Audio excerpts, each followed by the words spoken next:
Okay, great. I'll just do a quick intro. Yep, definitely. Welcome to our seminar for this afternoon, and we're really excited to have Brennan here from Bond, and Guillermo is actually winning his way from Austria as we speak. So I think it's Dubai, right? Oh, it's at Dubai. Okay, so it's at Dubai.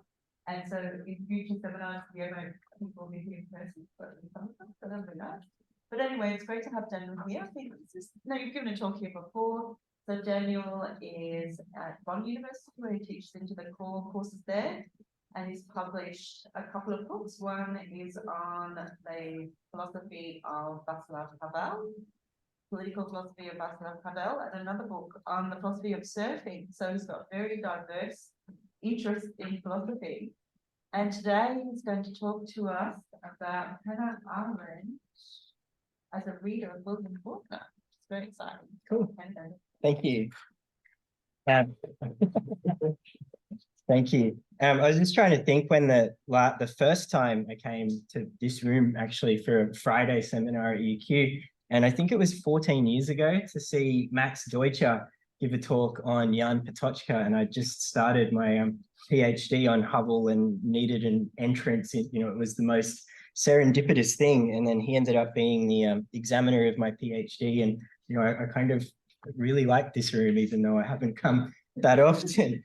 And so, yeah, look, so a year ago, a group of us at Bond started a reading group, a book club, really, like a social thing. And I steamrolled in the suggestion that we should read William Faulkner's Absalom Absalom, because we needed something light and easy. And out of about the 8 or so of us that started, 2 of us finished it. And both of us are in the room at the moment. And it's one of the most deeply affecting books I've ever read. It's incredibly difficult, not just in style, but in kind of where the book takes you. You really are in the mindset of the most vitriolic racists that Faulkner knew and even identified with.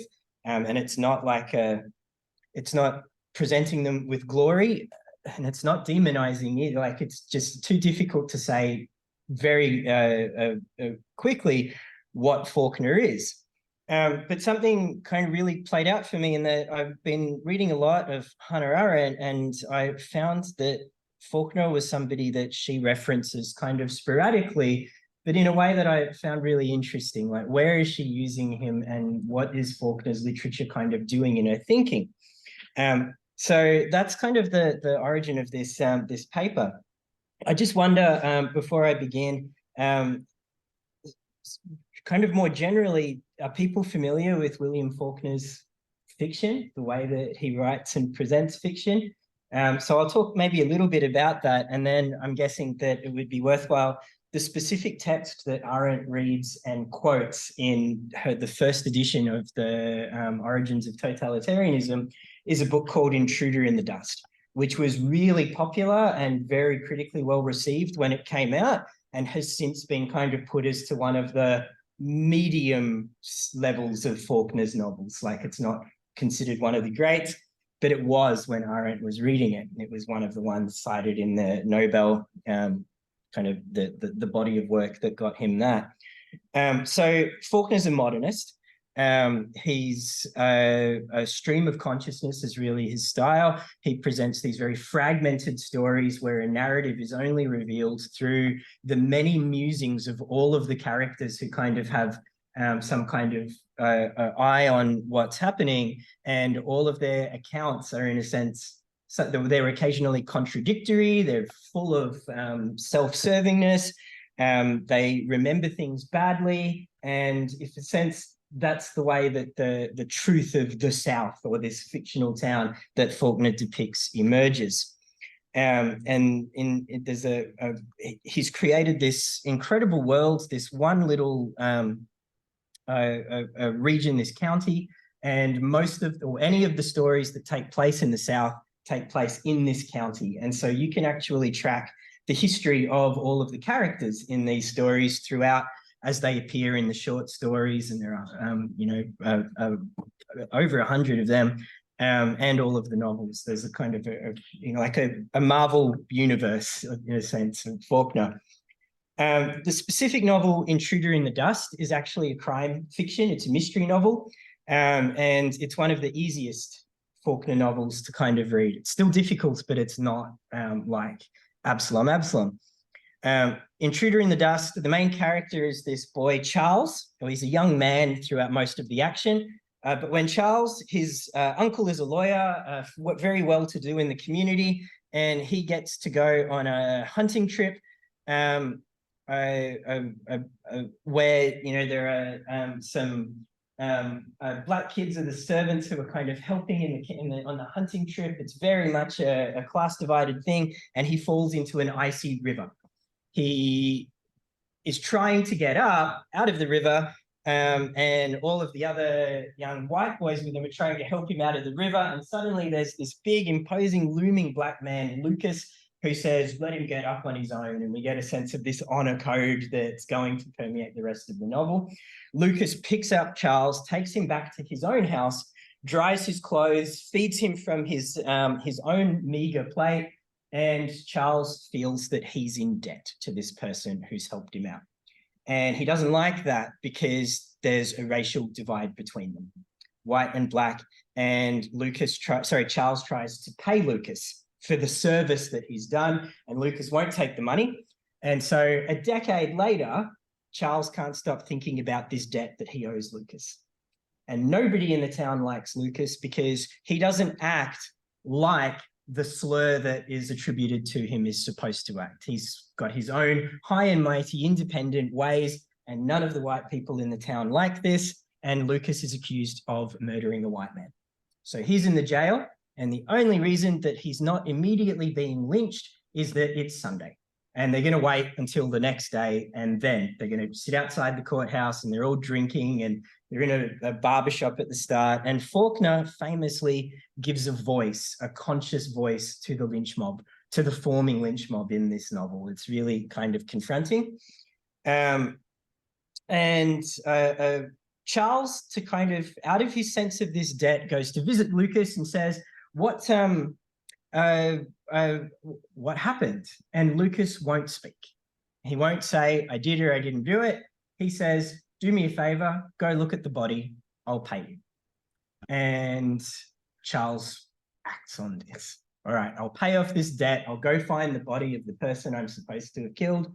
And he does. I'll cut to the chase in a little bit. When he exhumes the coffin, it's not the body that Lucas is supposed to have killed. It's another body. So they bring the police back, and then there's nobody in the coffin. They kind of chase, there's footprints, there's quicksand, there's a little car chase, there's all sorts of things that made for a movie that was made very soon after the publication of this novel. And they catch the perpetrator, who is the brother of the man who Lucas is supposed to have killed. And it turns out that this is just two white, scheming criminal families who were doing dodgy tradings with each other, and there has been a double murder, and they've tried to blame it all on Lucas. Lucas is freed, and he walks in and pays Charles's uncle for his service in getting the boy to go and find out the body. And there's a long speech at the end about how, isn't it just great that when people are, full of honor and good deeds, you don't really need laws or systems or anything like that. People help each other out. It's probably the most closely aligned with Faulkner's own political statements. And a lot of critics at the time did lots of mental backflips trying to explain that you can't read Faulkner's public statements into his fiction, and that this novel's too convoluted to be able to do that. I kind of beg to differ a little bit, and that'll be a part of what I want to do here. Anyway, Arendt quotes from this lengthy speech at the very end of the first edition of The Origins of Totalitarianism, in a section that she, in its second edition, I've only just found out that Arendt tried to buy out all of the remaining copies of the first edition so that she could get rid of this end section, which has this quote in it, not because of Faulkner, but because she didn't like the way that it opened up to a lot of criticism. and then in the second edition, this quote's not there anymore. Anyway, so I got to go to the paper now, and it's that literature plays a subtle yet deeply important role in the thought of Hannah Arendt. She was a voracious reader, and both Julia Kristeva and Samantha Rose Hill recently, in their respective biographies, further point out just how important poetry was, its composition and its contemplation for Arendt across her life. She was an enthusiastic conversationalist about literature at the gatherings that she hosted during her time in New York. And in her work, she explicitly outlines the role of literature in carrying thought at various stages. Most notably in On Revolution, she claims that literature is best suited for testing out the viability of universal concepts in a pluralistic and context-rich world and their failure. So Arendt criticizes the French Revolution in this book for idealizing the inherent goodness of their cause, rooted in the way that they compassionately responded to oppression. Arendt argues that this fixation on concepts like goodness and compassion hindered real progress by justifying the violence that the compassion kind of brought. Arendt illustrates this by referring to Herman Melville's Billy Budd and Dostoevsky's Brothers Karamazov, which both depict the failure of these absolutes in a pluralistic world. For Billy Budd, for example, Captain Vere's moral dilemma exposes the French revolutionaries' dangerous pursuit of a perfectly just society. For Arendt, they overlooked the importance of political institutions, the separation of private and public realms, and the need for a stable political order. So Captain Vere in Billy Budd exemplifies this as being, in a sense, the counterpoint to the French Revolution by refusing to go with compassion and exonerating the obviously innocent Billy Budd and condemning him because it would be worse to get rid of the rule of law than it would to say, yeah, but we know he didn't do it, even though he can't say. And so for Arendt, Herman Melville, she puts it that he is actively speaking to the revolutionaries. So Arendt's use of literature serves a purpose beyond analogy. It opens up opportunities to challenge entrenched beliefs. For Arendt, literature removes the banisters from fixed ideas by introducing pluralism to the imagination and allowing the imagination to play with contrary and even hostile ideas to the ones we kind of enjoy having. So Arendt's engagement with literary figures like Kafka, Von Hagen, Isaac Denison, Bertolt Brecht, these are rich fodder for Arendt scholars. There's a lot of that. And I think in recent Arendt scholarship, there's increasingly recognition of the significance of these more brief moments where Arendt uses other kinds of literature to advance her ideas within her published work. Paul Dahlgren, for instance, views Arendt's engagement with literature as integral to her commitment to pluralism, as literary style introduces fresh perspectives to the imagination. That is, through Arendt's use of literature, we open up to new ways of conversing about, for instance, natality and action. So Dahlgren's looking at Arendt and Shakespeare, and says that by looking at the way that Arendt uses Shakespeare, we not actually just reevaluate the world from Arendt's perspective, but can use this to reevaluate Arendt by putting the literary ideas in contrast kind of with her own. So consequently, literature's role in Arendt's body of work can't be overstated. Even scholars now are interpreting Arendt's life through the literature she referenced. For instance, Dahlgren in this Shakespeare paper looks at the relationship between Arendt's own personal relationships, her private and love relationships, and her reading of A Midsummer Night's Dream and the various ways that we can think of relationships through that. Arendt's thought is also illuminated through the literature she references. Lindsay Stonebridge in Placeless People contends that Arendt's critique of rights in The Origins of Totalitarianism was shaped through her reading of Kafka. Therefore, recognizing that what Arendt read had a formative impact on her thinking is crucial when assessing her work. even though pinpointing the precise cause and effect relationships is, obviously challenging. So the importance of the literary imagination for philosophy and theory does come to bear here. How one reads has a determining effect on what one thinks. There are many positive invocations of literature as openings for thought. However, what I want to consider here is literature as a closing or a boundary setting. At least most philosophers who advocate for a positive role of literature for generating action do so from a perspective of building empathy. We have empathy for characters, and that grows our moral imagination.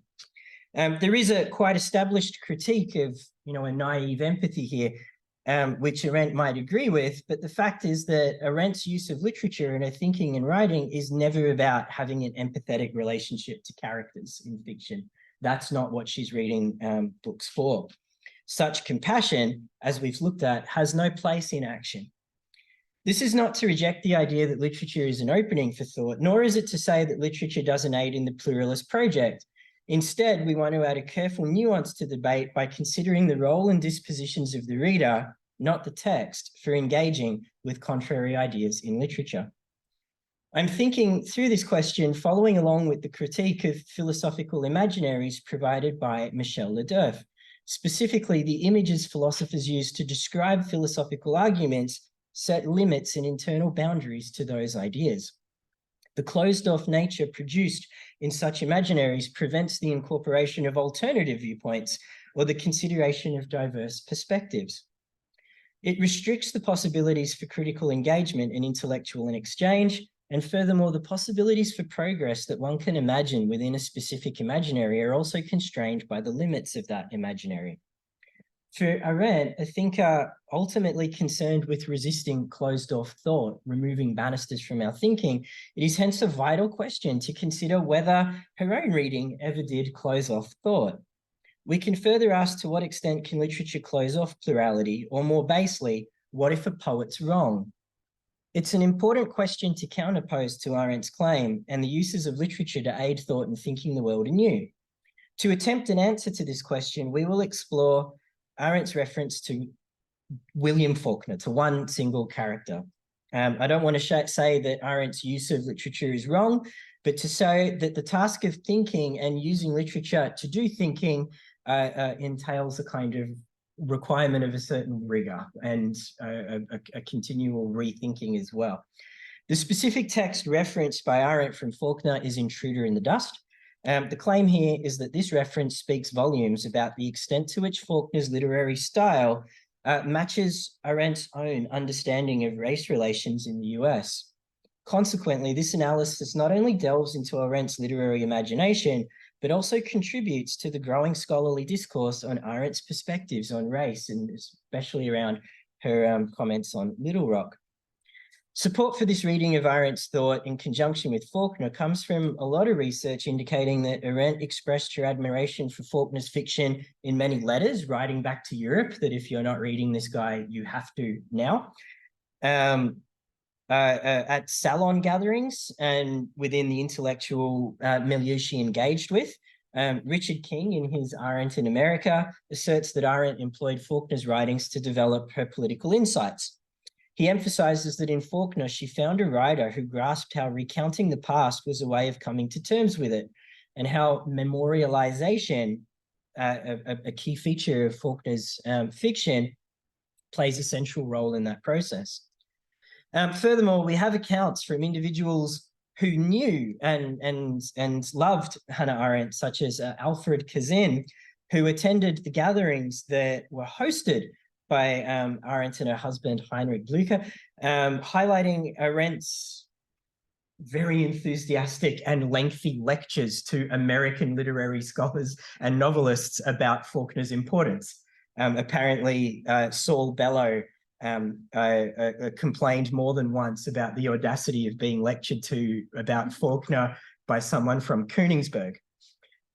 It's important to note that Arendt's conversation partners at these parties, they were well versed in Faulkner. He was fashionable in New York. Pastoral writing was very in vogue. And so it was a way of driving conversation about the South for people who didn't want to go to the South. Is the cheeky way to put it. The atmosphere of intellectual atmosphere of New York at the time displayed a fascination with American pastoral, and this theme is centered around the defense of independence against the encroachment of a kind of totalitarian government that wants to take their freedom away. That the farmers will get it right if you give them time is kind of an ongoing theme in American pastoral. This theme is often centered around the defense of an independence against the coercive northern authority seeking change. And as Alfred Kazin notes, this defense of independence held relevance for Arendt in her work on totalitarianism. And conversationally, she saw a connection between her experiences in Europe and the South. She seemed drawn to the political vision associated with the founding fathers, aimed at preserving this great tradition. It's also evident in her work on education and the related response to activism in college campuses at the time, which disrupted classes. For Arendt, the tradition was the thing to be preserved, and then we get everything right around it, and that's how we'll kind of fix any kind of problem. So Arendt's lack of broader perspective on race relations has been well documented, most notably in Catherine Guyon's Hannah Arendt and the Negro Question. Most Arendt scholars, at the very least, acknowledge that the tools to avoid some of the mistakes she made were present in her own work. Therefore, exploring Faulkner's influence on Arendt offers a valuable lens through which to consider whether Arendt adhered to her own stringent criteria for rigorous thought.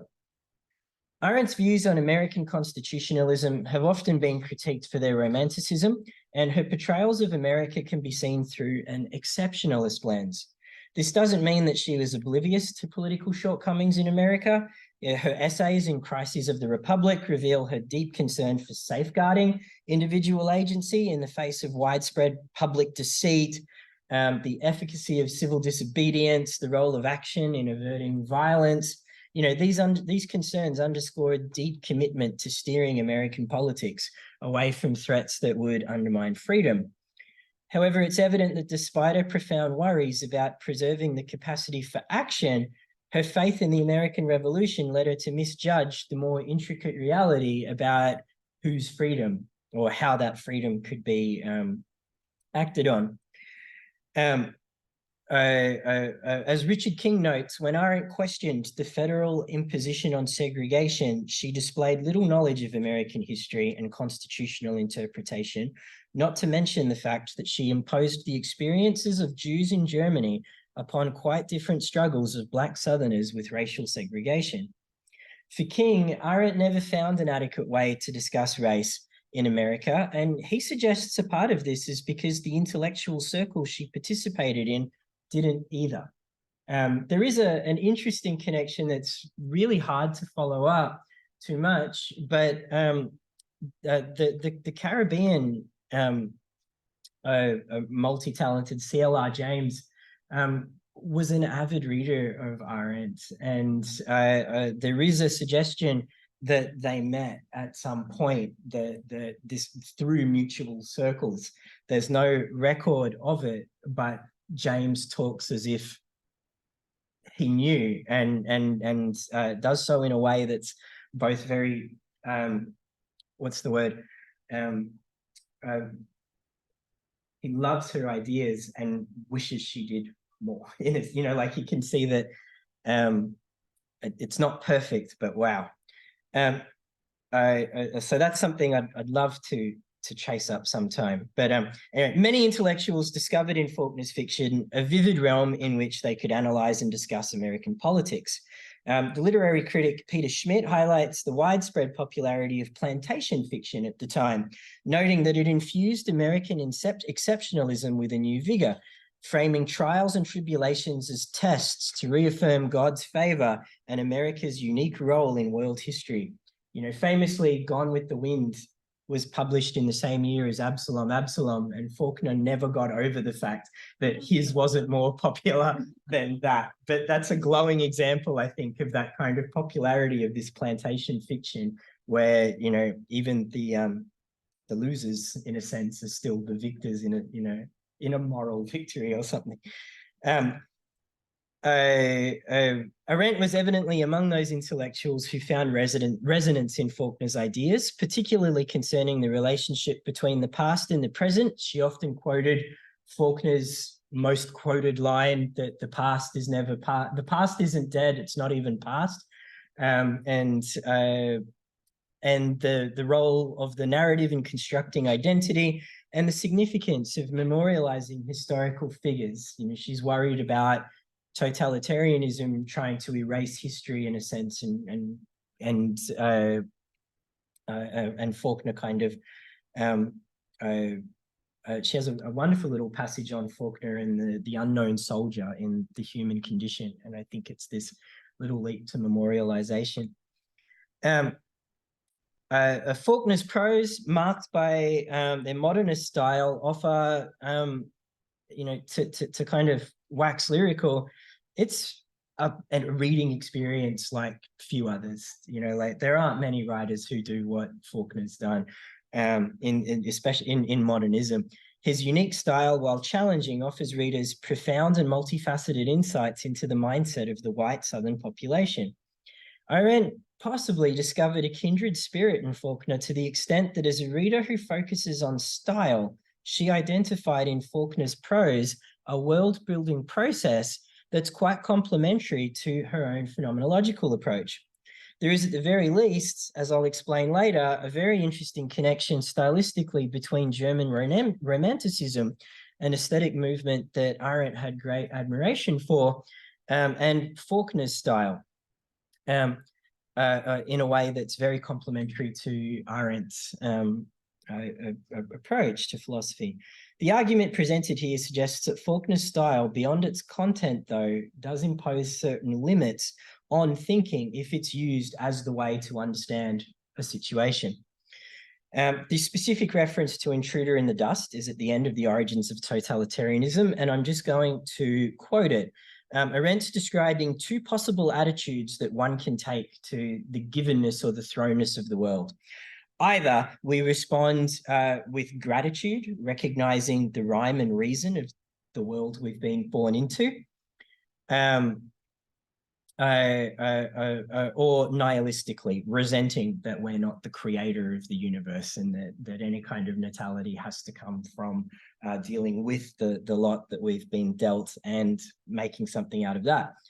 So she writes, generally speaking, about the gratitude, such gratitude expects nothing except, in the words of Faulkner, one's own one anonymous chance to perform something passionate and brave and austere, not just in, but into man's enduring chronicle, in gratitude for the gift of one's time in it. The chance to do something great is what she quotes. It's just so, there's no, it's not that political in a sense, it's a very abstract little quote, which is at the end of the novel. There's one other analysis of Faulkner and Arendt by Pachin Markle, and he looks at this passage. He delves deeper into this concept of anonymous glory, referring to the idea of having your chance to do this passionate, brave thing into man's enduring chronicle as a point of connection between their two kind of, I'll say, philosophies. Markle argues that we should focus on their shared appreciation for the notion that an individual's action can have far-reaching consequences extending beyond their own lived experience. Moreover, Markle uses Arendt's references to Faulkner to introduce a crucial nuance to Arendt's conception of action, specifically emphasizing that it isn't always inherently liberating. With regard to Faulkner, Markle suggests that Arendt is cautioning against a naive belief that mere action guarantees political and theoretical redemption. By recognizing the complex and potentially adverse outcomes of action, Arendt challenges simplistic interpretations of her work, like the notion that all action is inherently positive or that it can solve any problem it faces. This nuanced perspective sheds light on some of Arendt's reservations regarding certain actions within civil rights movement. Arendt's classification of human activity into the social, political, and private spheres hinges on the idea that action is primarily a feature of the political realm. This interpretation resonates with Faulkner's own concerns about ending segregation via a government-down approach. Faulkner gave an interview for a magazine about the civil rights in which he urged them to go slow, saying that the South was a tinderbox ready to explode with more violence, more lynchings, more awful things if civil rights leaders kept campaigning for change quickly. And in that interview, Faulkner is, there's an interview and then his backpedaling, and I'm combining both of these to give a quick view of it. He's asked about his own thoughts on whether he would accept a law ending segregation coming from Congress.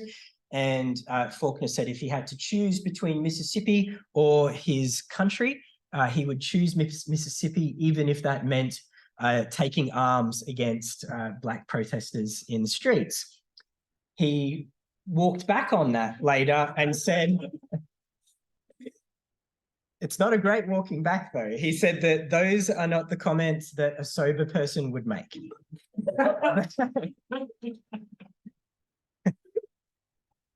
He then tried to write, not an apology, but what I really meant was in an essay titled, If I Was a Negro, which is, and so, and this is what Arendt quotes in Little Rock, actually. This is the conversation that Arendt says, I agree with Faulkner in that Little Rock paper. And so essentially what I'm trying to do in bringing this out is that Markle, in abstracting this little quote from Intruder in the Dust at the end of this novel about how to solve race relations in the South and saying, let's just ignore the politics, is kind of missing that the politics is deeply ingrained in every sentence of that novel and in Arendt's reading of Faulkner, because she quotes his speeches and his novels without distinction. She's interested in his take. So Arendt concurs that a law aimed at ending segregation without dealing with the complexity and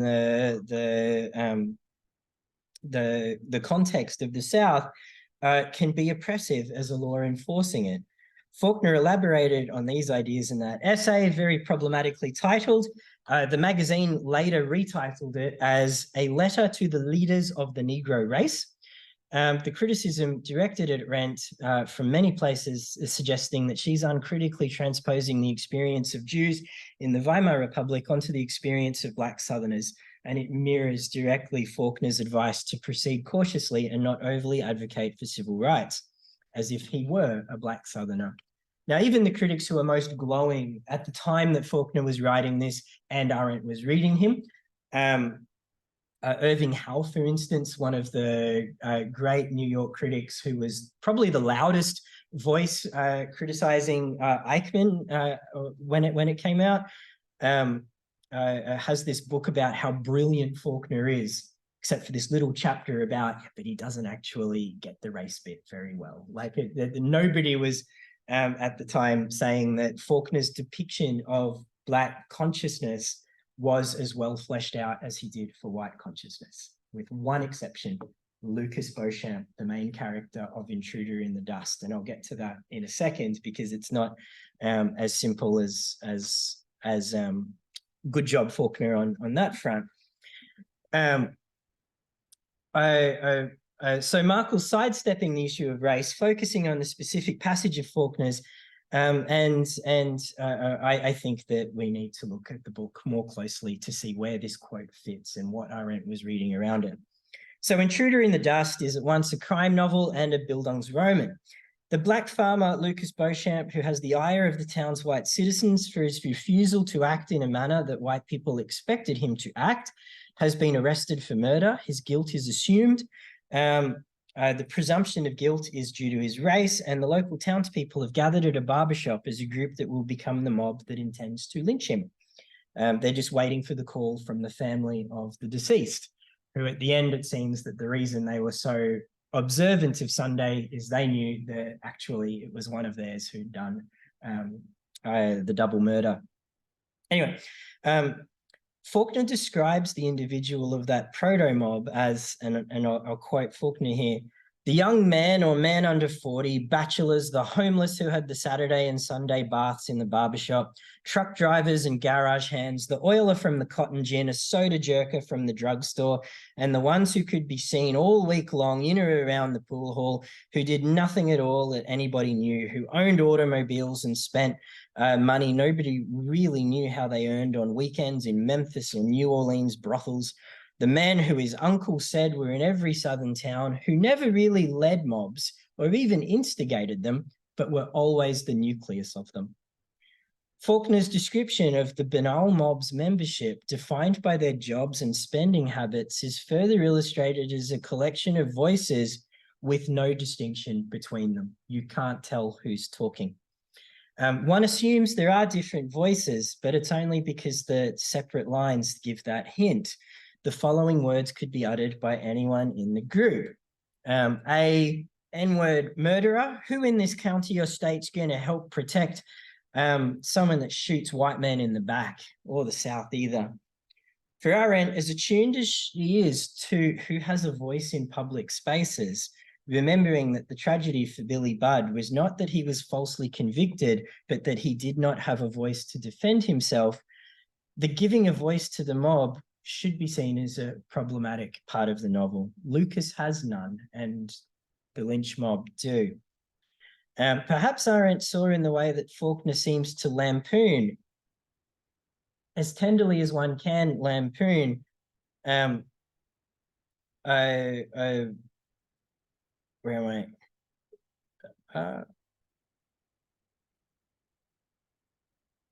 That Faulkner lampoons the lack of thought in these individuals in the mob, as later in the novel, Charles, the young man who investigates the murder, walking past the mob to get into the jailhouse, remembers hearing from his uncle that a person only needs a handful of cliches to pass by in company with people like them.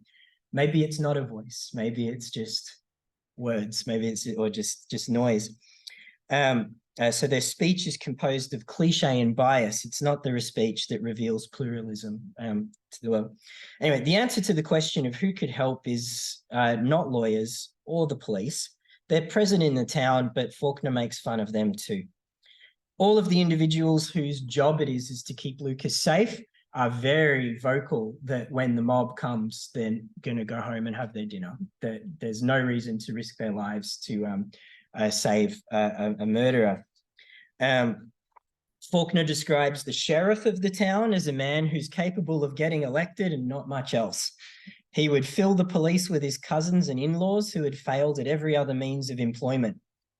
If Lucas is to have justice, it's got to come through individual action, not systems, through the anonymous glory that Arendt quotes. So I've given the backstory of Charles's sense of debt that creates this desire to do this anonymous glory, and the mirroring of Charles's debt in Faulkner's description of the mob desiring to restore through lynching Lucas a balance to the relations of the town is important for considering Arendt's own dismissal in Reflections of Little Rock on the political nature of racism in the South, where she relegated some of the action there to the social realm, that it was more, the ability to have access to a pool, for instance, or something isn't a political thing, it's a social thing or a comfort thing, or parents having the choice to send where they send their children to should be as important as who you want your child to go to school with, and that these are social, not political questions. The racism that Lucas experiences until his arrest is very much a part of what Arendt would term the social. His refusal to act like he expected to is also a part of his personal moral standards. People are rude to him. People but they don't deny him service. He's able to be in public and say what he wants. If we take this political and social and private thing, Lucas isn't hindered from living a full political life, but he experiences racism on a daily basis. Even, as I'll get to in a second, because Lucas is not accepted by the Black community either. He is an outlier in Faulkner's fiction. He is in between. He is, in a sense, not passing as either. And that's an important point, I think, in terms of if this is the proto-example of improving race relations, and the hero can't be identified with kind of either group, then that's a problem too. So there's also, I contend, a really interesting parallel in this setup to another American story that Arendt refers to, and that I've mentioned in Herman Melville's Billy Budd. That's also a story about a falsely accused individual, except because of his purity, he cannot speak in his defense. As mentioned above, Arendt saw this story as illustrating the incompatibility of pure and absolute concepts like justice for creating political solutions. Lucas is also a man of few words. While his own lawyer presses him for information of what happened, Lucas seems aware that his words would have no impact, so he doesn't say them. For instance, he could have asked for a match between the bullet and those in Lucas's gun, which he had on him, which would have shown that he was not the murderer, even if the bodies weren't swapped, but he doesn't. Except in difference to, in a meaningful sense, he's silenced in a manner that I think is an interesting comparison to Billy Budd. Yet the outcome of Faulkner's story is better. Lucas is exonerated, but through the private or social operations of an economy of favors or an honor code. I don't want to define a definite politics out of the novel as rich as Intruder in the Dust, or say that it is 100% a polemic of Faulkner's own political view. However, it is worth pointing out that the plot does have a lot of echoes to Faulkner's own heavily criticized response to segregation.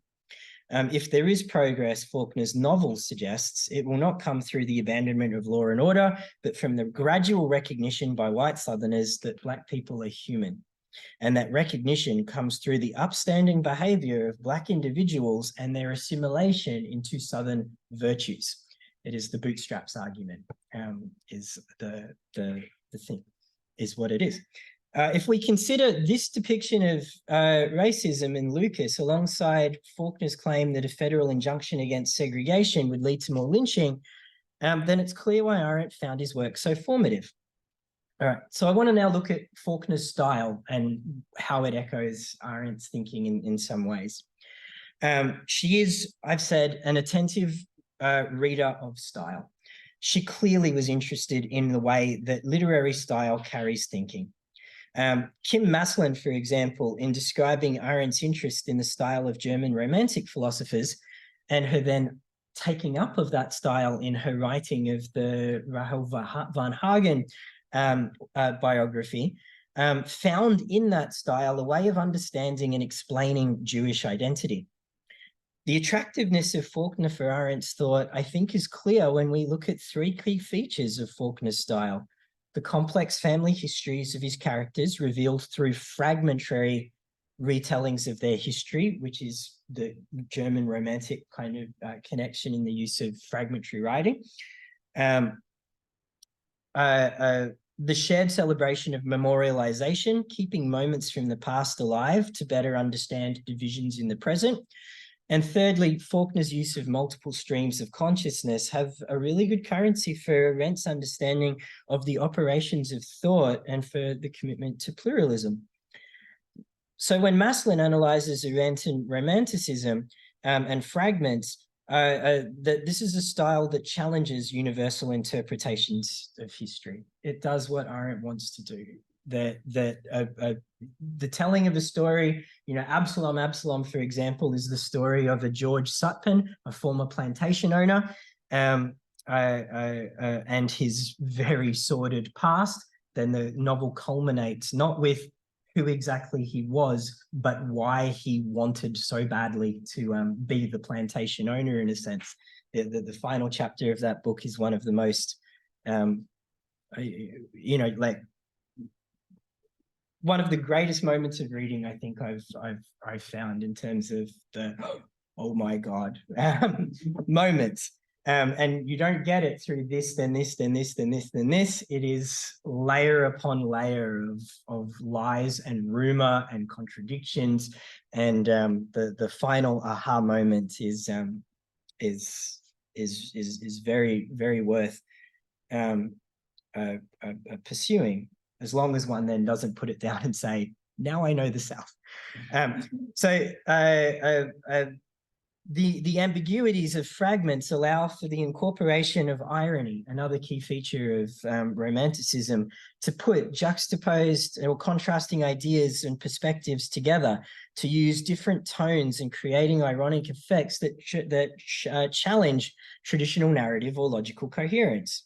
Irony is this response to the fragmented nature of the world and a means of engaging with it.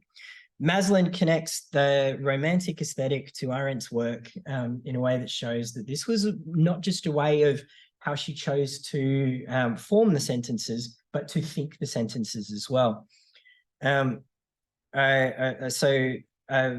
Fragments in turn provide a fertile ground for that deployment of irony, challenging the kind of conventional notions and meaning and inviting a more nuanced and complex understanding of the world. Arendt, looking at the narrative of progress around a lot of the civil rights that kind of used the term in a way that Arendt found very challenging, that this is progress with a capital P, is using fragments here to say it's not as simple as this, then better. And that's important, that I'm not trying to just do a big pile-on kind of here.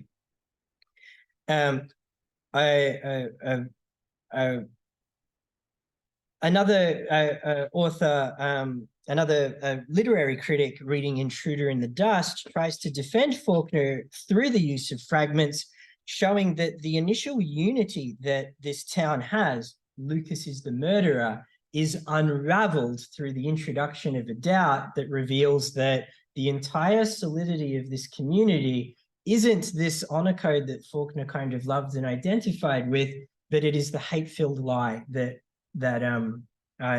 Faulkner is actually presenting as the thing that's being unraveled.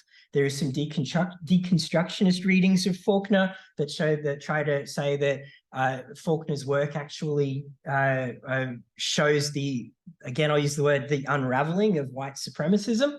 That, George Sutpen as the main character of his great tome Absalom Absalom, in the end, is kind of pathetic and a nobody. That's not really a spoiler to it. Anyway, so the continual discoveries of the mystery or the crime fiction genre allow not for the mystery to be solved, but for the universal vision of, that Manichaean kind of black and white reality is what's actually unraveled through the investigation. However, when we consider the use of setting as a part of this fragmented construction, how does Lucas appear in different stories? We get the backstory of Lucas, who does appear in another incredible, it's a novel, but it's a collection of stories called Go Down Moses, and a couple of other short stories as well. Lucas is aloof. He does have this personal sense of virtue, and he does challenge the racism of the town by being a man of means. But he, as an example for racial progress through Lucas's and Charles' relationship, I think it's a dead end, because Lucas's arrest, Lucas's independence is in part through his status as a property owner. He has a farm, he has a means of income, he has an inheritance from being the grandson of one of the town's white plantation owners. Lucas is black to the white population and white to the black population. And he lives in a cut off, isolated little pocket of this former plantation as somebody who doesn't have to worry about where is my food coming from, in the same way as the dispossessed former slave families who have no property, in a sense, are unable to, you know, they're in a state of necessity. And so Lucas's aloofness isn't just aloof from the racism, he is aloof from the Black community too. And this is missed in a lot of the early criticism of Faulkner, who see this as one of the most rich, fleshed out Black characters in Faulkner. And if we want to really see what Faulkner thought about race relations, we should look to Lucas, because he's really given this guy a great backstory and a great sense of agency.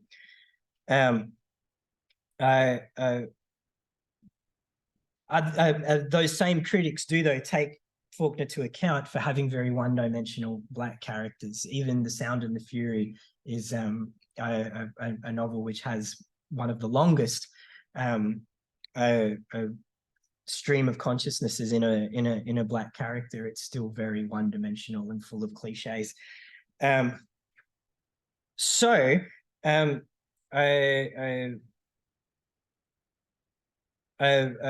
So when we read Faulkner, sorry, let me put this another way.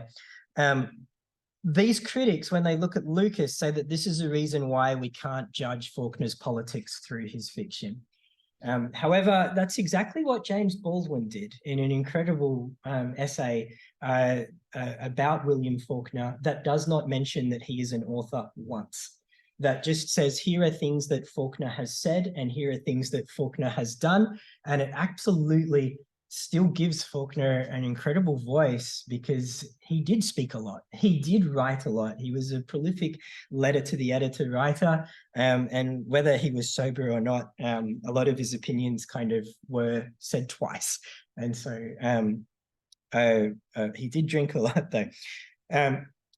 So if we do find an Intruder in the Dust, a story of the South overcoming racism through its own means rather than a means imposed on it, then the use of Lucas is deeply problematic.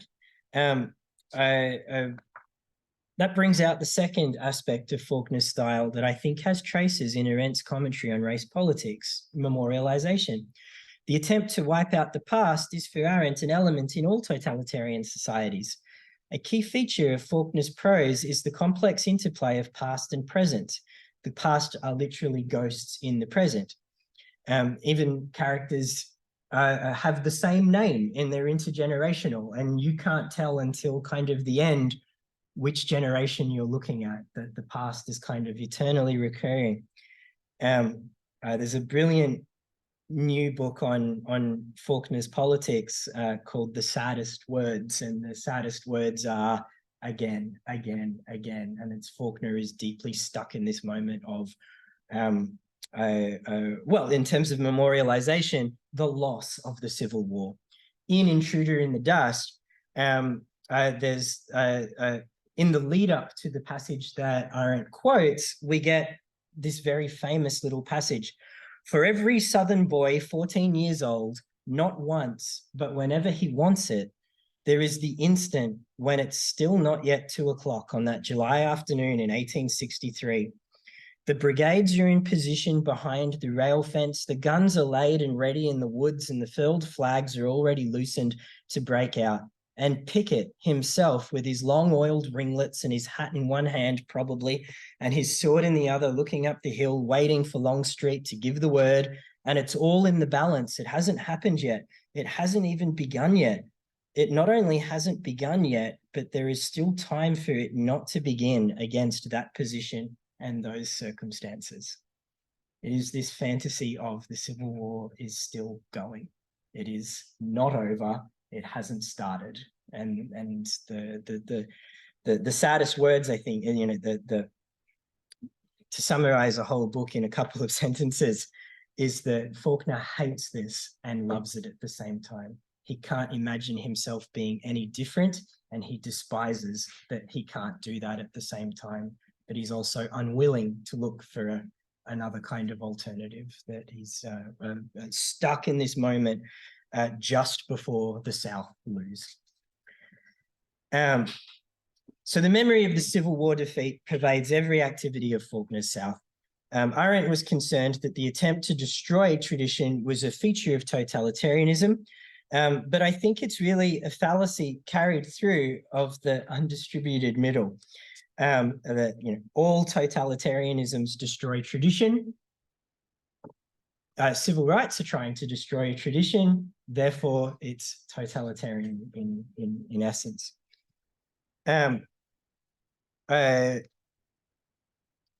Yeah, but obviously the grievance of Black Southerners who experience great violence is not a sign of a totalitarian logic. It's that is, you can't transpose the criticism of the French Revolution onto other kinds of protests just because of a shared vocabulary in some senses. There's been a lot of really great work recently on political philosophers reading Martin Luther King as well, trying to bring out the nuance to what he meant by progress. And it is very different to just the capital P progress that Arendt is trying to criticize. The other key part that I think is missing in Arendt is the question of who doesn't get memorialized. And in Faulkner's work, that's a glaring omission. He might offer, when he depicts racism, it is grotesque, like it's not glorified. However, his prose does not hint at the way that the memorialization continues to hinder any Black Southerners from being memorialized in ways that give them a presence in this place. Except for Lucas, who memorializes his white grandfather as his connection to his standing in this town. The final aspect of Faulkner's style to explore is the compatibility between the stream of consciousness and Arendt's own views on the operations of thought and that thought's relationship to pluralism. Arendt describes thinking as one of three independent faculties that comprise the life of the mind, and I'm building up to the conclusion here. And thinking is she's borrowing from Kant's critique of judgment, the production of an enlarged mentality. You give yourself thoughts to the imagination that you don't necessarily agree with or like, and you entertain them, and you do this dangerous activity of thinking about them, and then you're better served to be able to make judgments. Faulkner's unflinching depiction of the white racist certainly does look like the kind of literary creation which would aid uncomfortable thinking. It does for Toni Morrison, anyway, who described Faulkner's approach to recreating the South as a refusal to look away.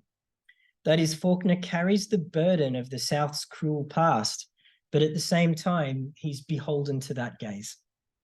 If we consider the fiction of Morrison to be a counterpoint to Faulkner, as many do, or perhaps probably better as a conversation with Faulkner, we can see that the gaps that emerge in Faulkner's depiction in the Southern consciousness are worth following up. Both Faulkner and Toni Morrison meditate on race in America from different ends of the spectrum. Morrison's characters are unmistakably damaged by centuries of racism, just as Faulkner knew they were. But in Morrison's work, they often possess active and inward resources that Faulkner can't imagine. She asks the further question about absent parents and the relatives in Black families, the characters not in the novels. Where did they go? And the kind of pause there is, they're not being memorialized, or they have that negative space in Morrison's fiction. We find this unflattering obsession in the white consciousness with concepts such as sexual exploitation, interracial children, passing, and hints at violence. Yet the very thought that would challenge Faulkner's depiction of the racist Southern part that is doomed in his fiction to eternally recur, as hinted about in that passage from Intruder in the Dust, is the thought that Morrison goes to include Black consciousness without being seen through the lens of the white gaze, such as that depicted in Morrison's fiction. I'm really drawn to Morrison's reading of Faulkner because that is one of the most challenging readings, I think. And she's given some great speeches, and she wrote a lot on this. But I also think in bringing this to a reading of Arendt, that we do know that Arendt was not a great reader of Black American writers. She was very dismissive of James Baldwin when he wrote a letter about what it's like to experience violence in the New Yorker magazine. And she wrote like a 2-page rejection, like, loved your article, it was really great, but love doesn't have any place in politics, so you're wrong. And that's it. Ralph Ellison took her to account a few years later, and there is an indication that she did read his stuff, and she wrote to him saying, "You're right, I'm wrong, I'm sorry, I'll do better," but then didn't change, didn't have a corresponding change afterwards. So attempts have been made to show Faulkner the liberal, the deconstructionist Faulkner, that white supremacy's failed. But the disturbing to me is they don't acknowledge Faulkner's sense of not only being stuck in, but sort of okay with being in that racist milieu. He hates it, but he can't escape it. So it's deeply disturbing to get behind the mind of a white racist and see and feel the vitriol in their judgments. That's an incredible aid to thinking. There's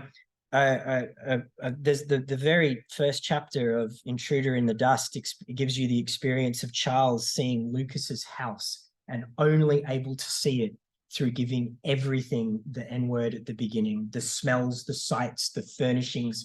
It's all racially kind of seen, and it is hard to kind of go through. Yet the moral for thinking here, the bit that expands consciousness, is not that the past is so eternally recurrent that it would be worse to remove it. There is no corresponding consciousness in the story giving the other account that would problematize the view and kind of further aid thinking to say that there are limits to this imaginary as well, as wide as it is. So in conclusion, Arendt's response to Eric Voegelin's criticisms of the origins of totalitarianism, she defends her use of an emotional and subjective tone when depicting historical facts. She described the camps in that book as hell on earth, and Voegelin was like, this isn't helping. And she went that it would be, you know, it's what actually enables the imagination to engage with these things as things that happened. As she writes, not on the moon, but in the midst of humans. Arendt believed that the condemnation of totalitarianism is carried by stylistic choices, and removing the emotional elements that convey anger and despair can be tantamount to condoning it, if you're careful. Similarly, a parallel can be drawn if you're not careful. Similarly, we can draw a parallel between Faulkner's fiction, wherein style bears the weight of the loss experienced by white Southerners in the Civil War and the subsequent ennui in the fractured world that results from the complete collapse of the plantation of economy. Faulkner's work gives voice to various consciousnesses in a very complex way, yet we can't overlook Faulkner's own strong critique of groupthink prevalent in the white Southern mindset, which offers insights into the social reality in which these things take place. This paper raises the point that while style matters and is a powerful vehicle for thought,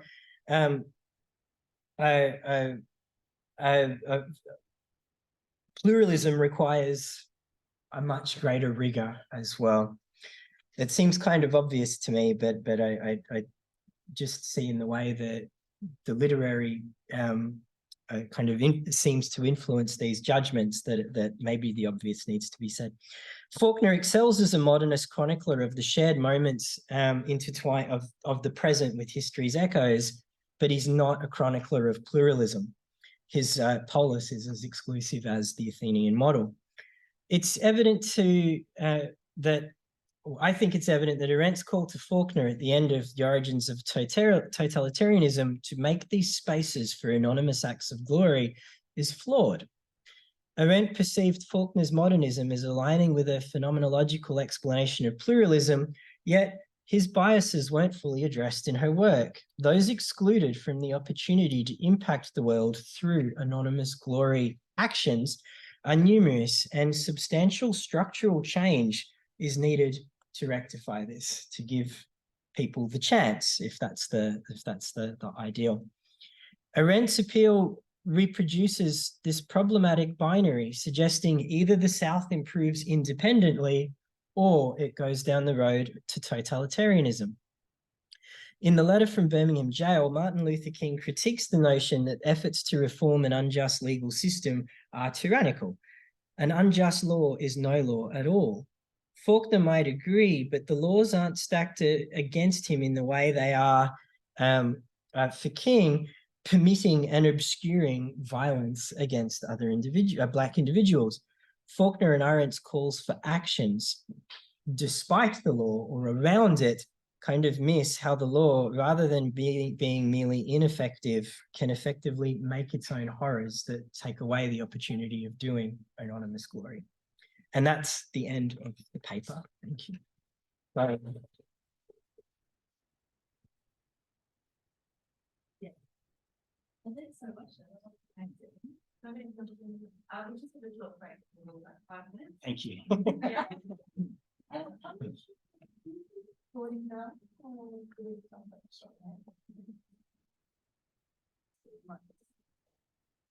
Recording off. No worries. And have the Q&A session. I think it's probably a good idea.